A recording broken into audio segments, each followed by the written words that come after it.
Hey friends, how are you doing today? That's fair. Here's some English breakfast for you. Thanks for telling me. Well, whenever you see this, please remember at some point to get up, to stretch a little bit, drink some water, take your meds if that applies to you, eat something if you can. And I hope that you remember that you are loved, you matter. I'm so glad you're here with me. And I hope that you have a good day, or do what you need to do to survive the day. Cheers. Trying to figure out how to say this. So I've been thinking about putting a pride flag on my backpack, maybe a sticker on my car, or even designing one myself, something that blends the rainbow with a butterfly logo. Something that serves the quiet symbol that just says, "You're safe here." And here's why. I believe that one of the most important callings I have, maybe the most important, is to love my neighbor. Not just the neighbor who looks like me or behaves like me or shares my beliefs or lives life like I do, but whoever is around me in that moment, especially the ones that society tends to overlook or push aside. That belief is what birthed Island of Misfit Toys. I wanted to create a space for those who feel like they don't belong anywhere, a place where the neurodivergent, the chronically ill, and the mentally struggling, and yes, the queer and trans communities, could know that they have somewhere to land, somewhere to be. And I feel like I've done a decent job of making that visible in my work with neurodiversity and discussing mental illness and talking about chronic health.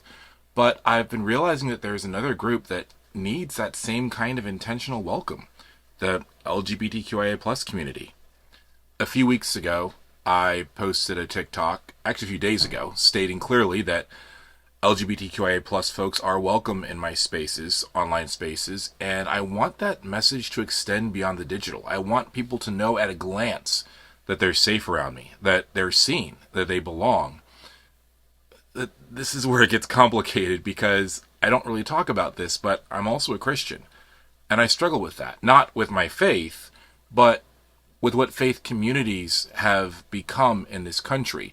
Oftentimes, when we see a Christian bumper sticker or slogans on coffee mugs or backpacks, not everyone feels a sense of welcome. Sometimes they feel the opposite, because let's be honest, Christianity in America has a reputation.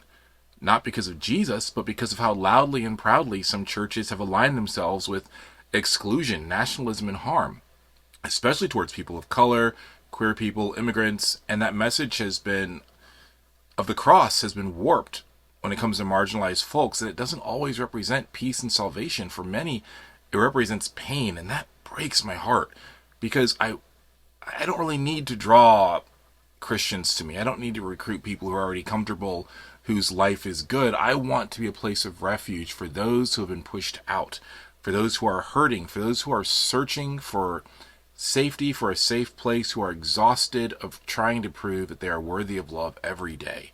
I want them to take one look at me and know that they're safe around me.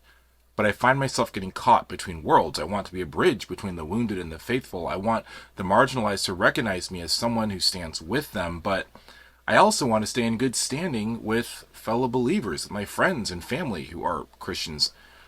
I want them to see the gospel in my life too, and I want their approval. And that's kind of where I've been fooling myself. Because when you look through the gospels, Jesus never had a home, political power, or wealth.